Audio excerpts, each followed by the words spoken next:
Hello everyone. Today let's dive into a very interesting topic of dental crowns and bridges.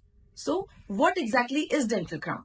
Think of them as little caps that are made to fit perfectly over your existing teeth.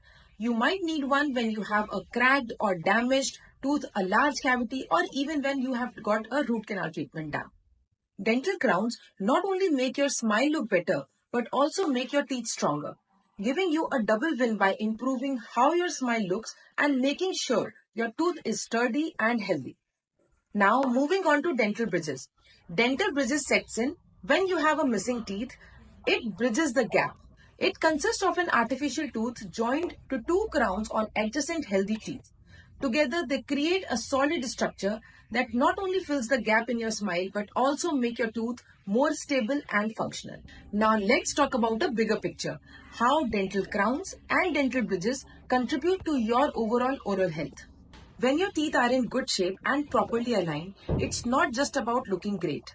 It's also about speaking clearly. It's also about eating comfortably, and it's also about maintaining a healthy and functional smile. So there you have it, a brief journey about dental crowns and dental bridges. Thanks for tuning in. For more questions and for any queries, please write in the comments below. Thank you. See you in our next Tooth Talk Thursday.